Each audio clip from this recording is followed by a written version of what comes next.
Are we okay? Yep. Okay, we'll go ahead and call this meeting to order at 2:01. Would you do a roll call? Yes, Member Russ? Here. Member Dowds? Here. Member Keenan? Here. And we hope to have several attending by Zoom any minute now. Yes, we're expecting Member Thomas to join us by Zoom. However, we don't have any actionable items. So quorum isn't required, but so we can go through the agenda. Awesome. Okay. So certification of compliance, we don't have to worry about that because we're not really have any actionable items. But this was posted in compliance with the Opens Meeting Act in okay. a timely fashion, so. And if we're able to, we'll go back to approve the agenda in the minutes later if we're lucky enough. So let's go ahead and move right to number 5, the financial report. If we can omit that, I don't have a financial Okay. report for you all today of the Housing Trust Fund. No worries. All right, let's move to new business. Presentation of current rentals owned by the village. I asked our property manager, Kylie Berry, with Berkshire Hathaway or Enchanted Lands and Homes, to provide us an update of the village-owned workforce housing. She states that the first tenants moved in June 15th, 2023, and the final occupancy was filled August the 1st. And this is at 1104 Meacham Drive, where the single-wide manufactured homes are placed. Everyone has signed a one-year lease. In the beginning, when they took applications last summer, they had 120 people interested in renting during the initial application process. However, they lost interest by the fall of 2022. Most had already found housing and had binding leases by the time the village was operational. So during the application process, they processed 40 applications. Any approved applicants that did not have an available unit at Meacham Meadows were eventually able to be housed in other vacancies through that management company. Right now, they do not have a wait list because everyone is on a one-year lease, and they experienced with last year's wait list that by the time one became available, phone numbers had changed or parties had already found alternate housing. So it's unknown at this time if anyone's wanting to vacate after the one-year lease. Other challenges that they had faced and still experience are the misconception about the property. She says there was an overwhelming misconception that the property is low-income development versus workforce housing development. Due to the misconception, some people took to social media talking about the rents not being affordable. Likewise, they were also under the impression that if they had put their name on the interest list, they'd be guaranteed a home regardless of any qualifications. So with that, in your packet today, I provided the resolution 2022-05 that was approved on January 10th by the governing body this year. And it outlines what those qualifications are. It also details each unit number and the cost that is for the rent. That does not include utilities. And so those have been set by resolution. They can be updated annually, but at this time, those are the rent rates. And so there's a pet fee policy in there as well. Just continuing on with her update, she said that there were a few hiccups at the beginning, but it's running very smoothly now. Rents have been coming in without any issues at all, and tenants are responsive and appear to be very grateful for the opportunity to rent these units. And she just has some other details about different programs through the Mortgage Finance Authority. So that's the update from Kylie, and I appreciate her providing us that insight. Do you all have any questions? Just how many are vacant still? None. They're Oh, all that's occupied. awesome. Okay. That's great. It's hard to tell. It's so clean down there. I figured Yeah, it would look a lot different with everybody living there, but it does. It looks real orderly. So cool. definitely. Do they have the property on Sunny Slope rented as well? I don't know if they've assigned a tenant to it. It's still under development. Is it? They were just now getting the tie downs installed and then the trailer will be brought in. That's next steps. So where did Todd get the information? He and I saw each other in the parking lot, and he said, somebody approached him and said rent was $1,800 a month. And I'm going, what?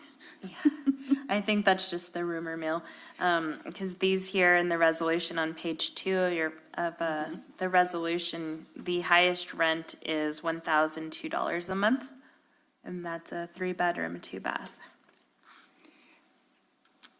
And any maintenance is taken care of by the village? Yes. Okay. Perfect. You want to present on 603 Meacham? Yes, so the second item in your packet will be a diagram of 603 Meacham. Right now, we have the large rock house, which is occupied, and then there are 2 small cabins in the back, which are 2 bedrooms each, and they are occupied. However, we are working towards adding potentially 16 additional structures. 2 of them will be duplexes, but the others will be single. And we want to build out that site next. It's not manufactured homes to say, it's actually, they're site built, but they're prefabbed walls, and so that'll make construction a lot quicker.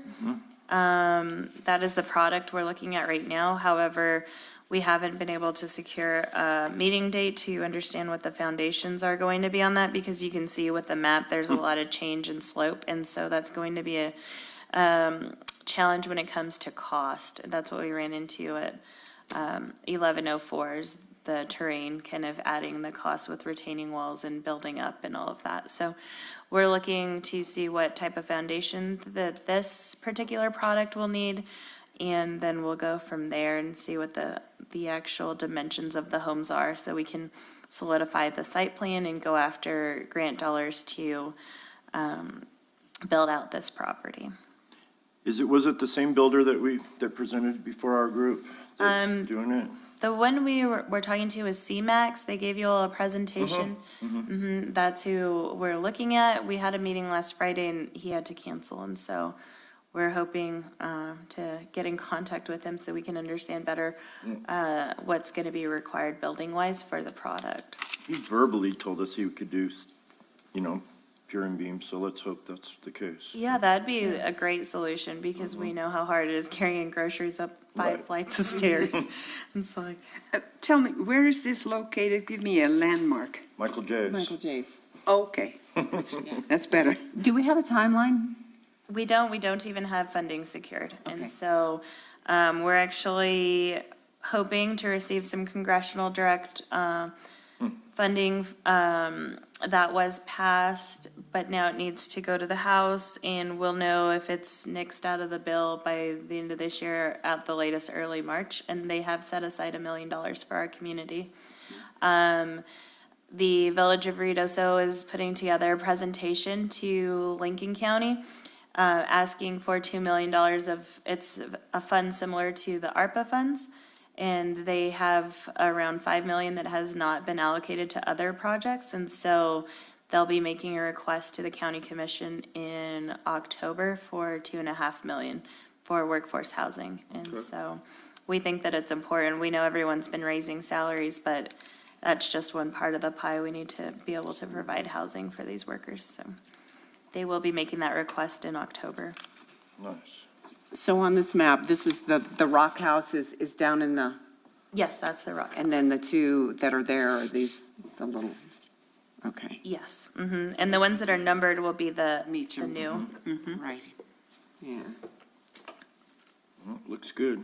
I know how much fun they had putting the road in, that's for sure. Yes, and water and sewer is already there in the Awesome. property. Oh, good. We have done that already. Okay. But funding is an issue. Any other questions? And finally, our 9% tax credit application to the state, or with Mesa Apartments, sorry. So with this, we are working with Mesa Apartments and Eastern Regional Housing Authority to put in our application once again in January for the 9% tax credit application to develop 72 units of apartments. And it looks like our application will be a lot stronger this year than years past. I think there were some minor things that we missed that we could have gained points on, but things that we're working towards to gain points would be the Metropolitan Redevelopment Area Plan. So we're working simultaneously to get that developed, and we'll have a public meeting to take any project ideas for the Meacham Corridor in October, and then take that to the governing body in November, and then again in December to adopt. So we're trying to gain those points.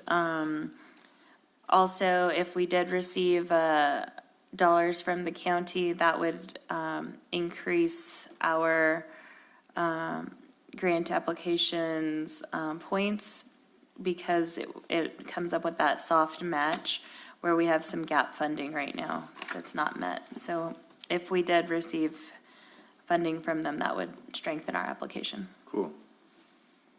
So Sounds that's good. where we're at with that. All right. Well, that leaves it just to you, a community development update. So we're finally fully staffed. I don't know, I've had a lot of, staff that has left since we last met in March. Bill Powers moved on to another job, and we have two new inspectors, one that'll be testing next Wednesday for mechanical, and then he'll study and test for plumbing. And I have a new admin aide, and today's her birthday, so wish her happy Awesome. birthday on your way out. Her name's Britta, and she came to us from CYFD, and she's doing a great job for the department. And building permits have not slowed down a bit. It feels like since I became short-staffed, they increased. I don't know what happened. But we're still seeing a lot of private development, a lot of private dollars being reinvested into the community, so it's been great. And then Ross Coleman's helping out a little bit with inspections. He is, so he's our, I don't want to speak, like our fire marshal, and so he does our business inspections, and so he's been very instrumental with helping us out with those codes. And we actually just went through a code adoption. We're now using the 2021 IBC, and so they'll be presenting to the Lincoln County Home Builders Tuesday night and giving them an update on significant changes to the code. Cool. Yeah. Sounds good. Let's hope all these. And our lodger's tax hit a record for July. I can imagine. Yeah. Oh, We busted $400,000 in 1 month of remittance, Put it so, in the bank and save it. yeah. It's a double-edged sword, isn't it? Yes. yeah, Especially for this board, absolutely. yeah. But, so that's where we're at. We've got a lot of moving parts, and we wanted to just provide an update to you all and the public as well that had an interest. Thank you for being here, Kayla. Okay, well, Yeah, thank you. then with no further business, we'll go ahead and adjourn this meeting at 2:14. Oh, wow. It's a record, thank you. Thank you. Awesome, you guys. That was easy, huh?